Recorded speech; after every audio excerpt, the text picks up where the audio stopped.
Imagine holding your palm half a foot from a simple coil of copper tubing, yet feeling a distinct, immediate warmth washing over your skin.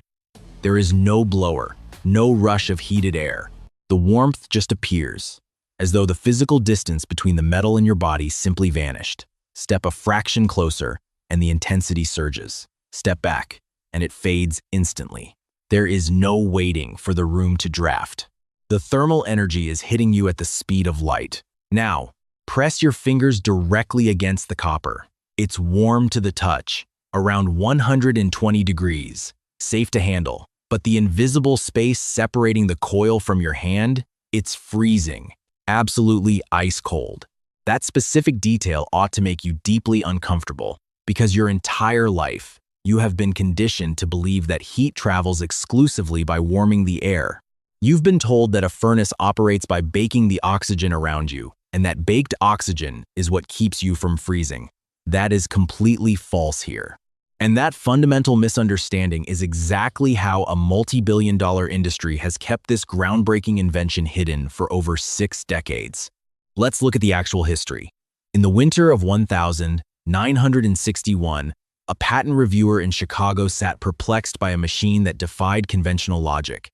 An inventor named Harold Ogolvie brought forth a heating unit completely devoid of traditional elements. No red-hot filaments, no forced air fans. It operated on a mere 12 volts, consuming less electricity than a single automotive headlamp. Yet, the patent examiner documented something astonishing. Apparatus warms testing chamber to 72 degrees Fahrenheit in 22 minutes. Energy consumption 132 watts. Result not supported by current thermodynamic models. They issued the patent anyway. Number 3, 12,555. And then, it disappeared from the public eye. It wasn't denied or disproven, it was purchased. A minor heating firm bought the intellectual property, and within 6 months, a massive utility conglomerate swallowed that firm whole. The blueprints were locked in a legal vault. For the last 62 years, no one has mass-produced a commercial model of the most remarkably efficient heating device ever registered. Why? The reason is incredibly simple. You cannot run a profitable aftermarket for a machine that never breaks. You cannot sustain a replacement parts empire on a ring of copper that will survive the grandchildren of the person who built it. And you certainly cannot justify luxury price tags for $8 worth of plumbing supplies. However, the truly suppressed secret, something even Ogilvie might have only partially grasped, isn't just the sheer cost-effectiveness. It is the underlying physics. This copper spiral does not raise the air temperature at all. That freezing void between your palm and the metal proves it. So, how is the thermal energy penetrating your body? And why does this single mechanism render every other heater you've ever owned completely obsolete? Let me demonstrate exactly what the corporate sector spent a fortune to hide from you. We constructed our own Ogilvie loop. We took 18 feet of 3/16-inch soft copper pipe. We wrapped it into 4 tight revolutions to form a flat coil, bolted it to a scrap of wooden board, and wired it to a standard 12-volt alternating current transformer, the exact same kind you probably have running the lights in your front yard right now. The total expense for the metal? $7.84. We set this up inside a 12 by 12 unheated workspace. The ambient baseline was 54 degrees. We hit the power. There was no clicking thermostat, no glowing orange rods, no humming motor. If you casually strolled by, you would swear the device was dead. That silent operation is the primary psychological trick the appliance cartels rely on. If a machine isn't making noise or flashing lights, consumers naturally think it's broken, but stand directly in front of the coil, just a yard away. Within a minute and a half, an uncanny sensation takes over. A profound warmth bathes your face and torso, yet the back of your neck remains chilled. Your ears are still freezing. The oxygen entering your lungs is completely frigid. It messes with your head because you've spent a lifetime waiting for warm air to envelop you. What you are actually experiencing is pure radiant thermal transfer. The tubing is casting long-wave infrared waves. These waves shoot forward in perfectly straight trajectories at 186,000 miles per second. They bypass the air entirely. Instead, they transfer their energy to the very first solid object they encounter. Your bare skin, your clothing, the ground beneath your feet, the drywall across the room. All of those dense materials soak up the infrared spectrum, elevate in temperature, and then begin to broadcast that stored warmth back into the environment. The Ogolvie design effectively transforms the structure of your room into one giant passive radiator. That is the secret engine at play here. It isn't merely a heater, it is a thermal battery. 20 minutes into our test, the icy concrete floor 3 feet from the loop had climbed from 54 to 62 degrees. By minute 40, the drywall opposite the coil was pushing 78 degrees. It took a full hour for the ambient air in the middle of the workspace to hit 68. But that wasn't because the copper warmed the oxygen. It happened because the floor and the drywall had absorbed so much radiant energy that they were now doing the job of heating the air themselves. The 12-volt transformer consumed exactly 132 watt-hours of power. A conventional 1500-watt space heater would have burned through over 1100 watt-hours to achieve that exact same floor temperature. That is not a marginal efficiency boost. We are talking about the gap between an electric bill that hurts to look at and an electric bill you don't even register. Now, this is exactly where the vast majority of people trying to recreate this build fall on their faces, and I mean a total catastrophic failure. We aren't talking about a slight drop in efficiency. We're talking about absolutely zero functional room heating. Trap number 1. The tubing has to be exactly 3/16 of an inch. Not an eighth, not a quarter. Exactly 3/16. Here is the reason. A thinner 1/8 inch pipe simply lacks the necessary surface area. The emission of infrared is entirely dependent on the geometry of the surface. If there's less surface, there's less radiant output, regardless of how scorching the metal gets. On the other hand, thicker 1/4 inch tubing contains too much thermal mass. It sucks up the energy and hoards it. That might sound beneficial until you understand that this radiant transfer relies on the surface pulsing in sync with a 60 Hz alternating current cycle. Excessive mass dampens that pulse. The radiant waves become flat rather than oscillating, and flat radiation struggles to push through your clothing. The entire Ogolvie mechanism hinges on that 60 Hz rhythm. It isn't a quirk, it's the engine. Most DIYers digging up this patent grab standard refrigeration tubing because it's inexpensive and sitting on the hardware store shelf. But refrigeration tubing is a 1/4 inch. They construct the coil, flip the switch, feel the metal get hot, and then stand there feeling completely cold. Consequently, they label the whole patent a scam. It isn't a scam. They just use the wrong pipe. Trap number 2 is significantly trickier. Your power source absolutely must be alternating current. It cannot be direct current. I cannot stress this enough. Hooking it to your truck battery will fail. A standard DC bench supply will fail. Direct current generates a flat, unchanging magnetic field. That static field will induce a current in surrounding conductors exactly 1 time the split second you power it up. After that, dead silence. Zero oscillation. No continuous induction. The copper simply heats up via basic electrical resistance, exactly like the tungsten filament inside an old light bulb, burning the exact same amount of electricity. You instantly forfeit 94% of the inductive transfer. Your loop transforms into an incredibly pricey, incredibly pathetic resistance heater that eats DC power and emits virtually zero radiant energy. We ran a controlled test on this to prove it. We used the exact same copper coil in the exact same unheated workspace, but fed it direct current. The tubing hit 138 degrees, actually hotter than our AC trial, yet the ambient air climbed a miserable 2 degrees over an entire hour. A thermometer placed at chest level barely registered a shift. When we switched back to AC with the identical loop, the metal sat at a cooler 120 degrees. But chest level temperatures spiked 9 degrees in that exact same hour. The secret isn't how hot the copper gets. The secret is the specific type of energy that escapes the copper. Direct current yields conductive heat, energy that stubbornly stays trapped inside the material. Alternating current generates radiant and inductive heat, energy that leaps off the metal and sinks directly into your flesh. The typical failure story involves someone hacking a 12-volt DC plug off a dead Wi-Fi router. They touch the warm coil. They think they nailed it. They completely miss the fact that they are shivering in an unheated room because every ounce of energy is locked away inside the tubing. Now, prepare for the exact phenomenon the original patent reviewer labeled as contradicting accepted science. This is where the suppressed physics becomes genuinely bizarre. Take a random piece of scrap iron, a rusty wrench, a metal yardstick, any ferrous object, and lay it across the copper. Power it up and give it half a minute. Then feel the iron. It will actually be hotter than the copper tubing beneath it. Noticeably hotter. In our trials, the iron hit 168 degrees while the copper was sitting at 120. Remember, the iron isn't wired into the system. It's merely resting on top. Yet, the fluctuating magnetic waves generated by the alternating current are inducing electricity right inside the iron block. The iron is essentially cooking itself from the inside out via electrical resistance, because the copper's magnetic field is bridging the physical gap and forming a closed electrical loop directly through the solid iron. Conventional electrical principles dictate this should be impossible. Conductors are supposed to require a hardwired physical connection to heat up resistively, but the Ogilvie coil builds a circuit right through thin air.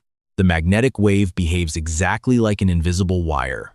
That specific anomaly is why the skeptical examiner finally approved the patent, scribbling in his notes that the applicant had proven an effect that defied current electromagnetic models, and therefore the claim should be allowed as presented.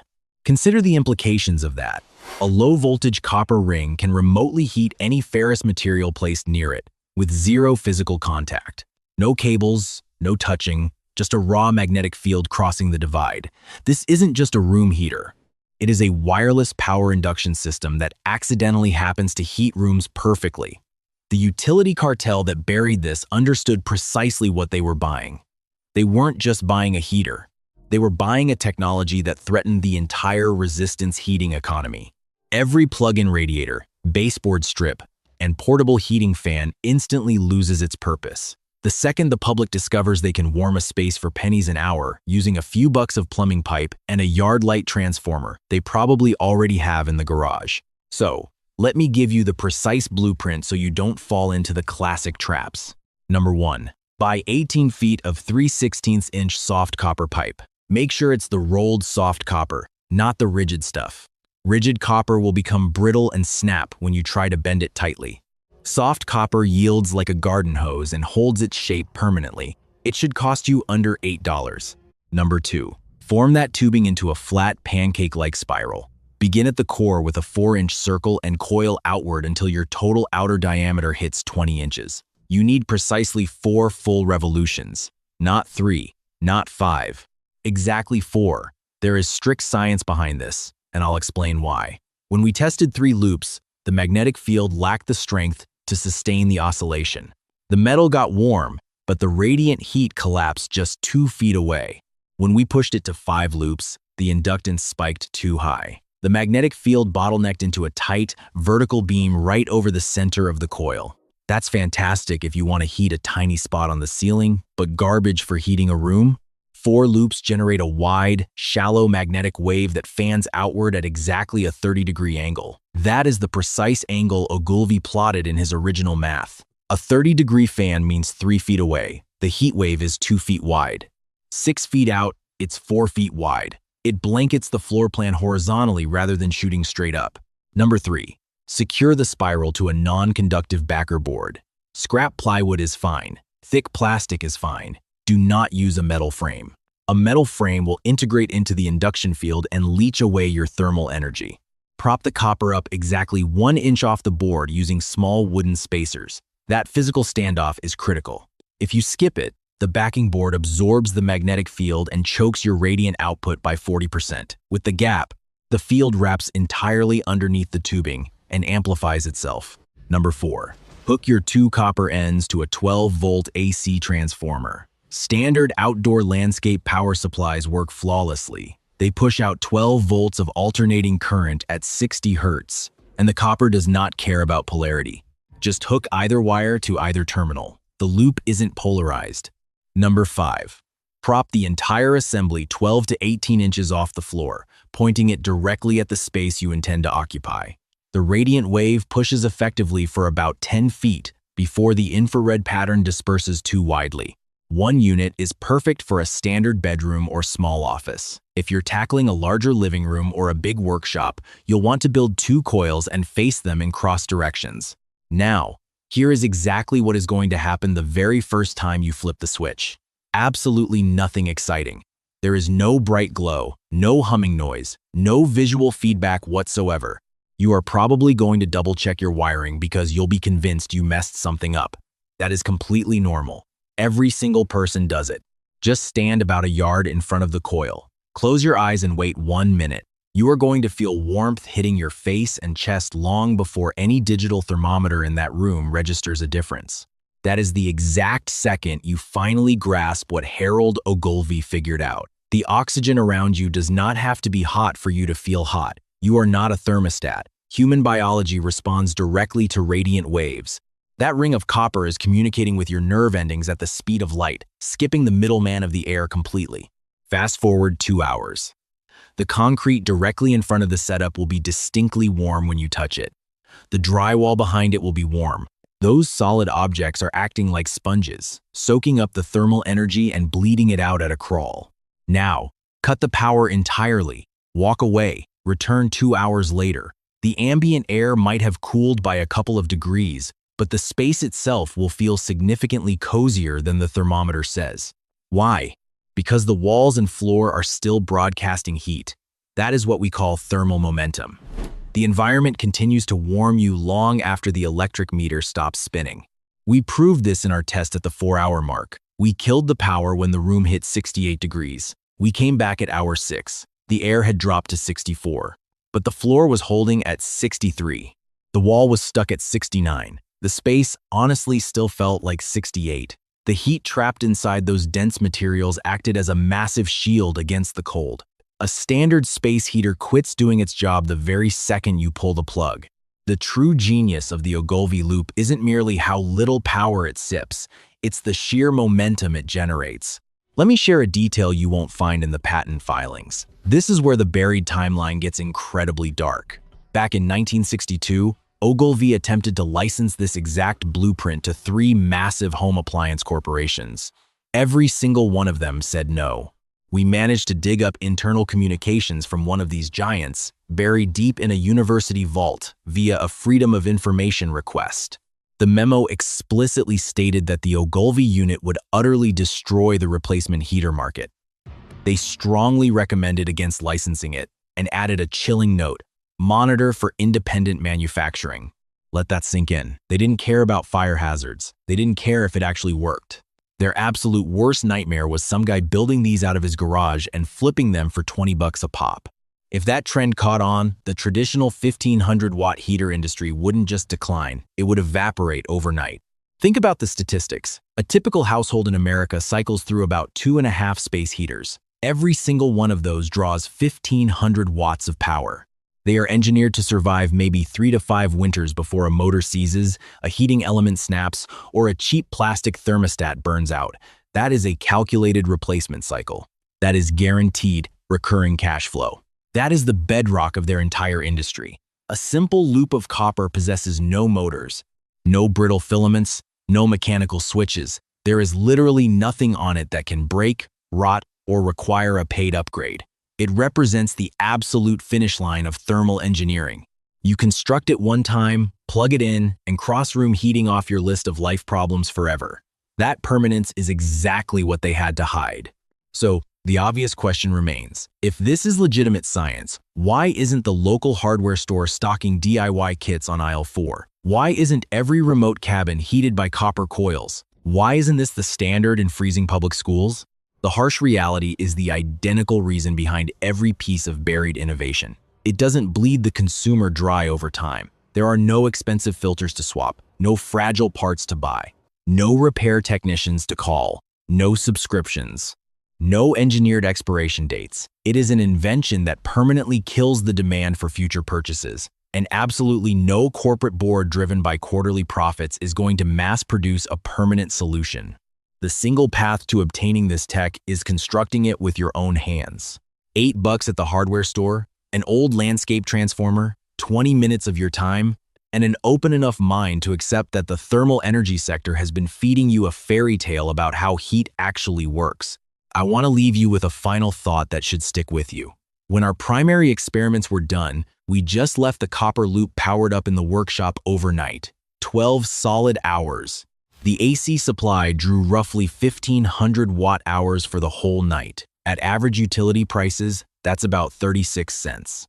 The interior of that workshop held steady at 69 degrees until dawn.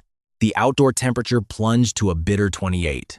Keep in mind, this structure has zero wall insulation. It's a bare cinder block shell with a drafty steel door. To fight off that kind of cold, a commercial space heater would have devoured over 18,000 watt-hours. 18,000 against 1,500.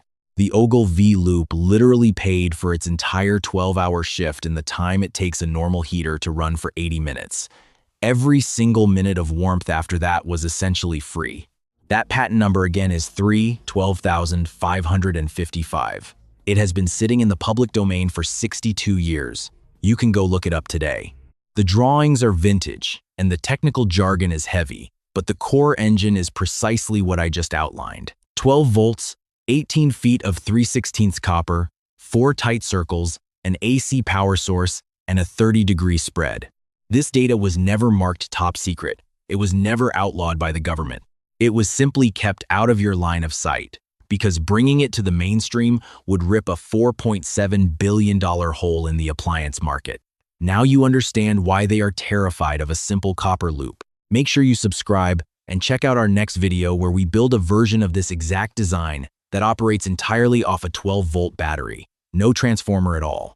Same copper, same geometry, completely different electrical configuration. That method was buried even deeper, and we're going to uncover it. See you in the next one.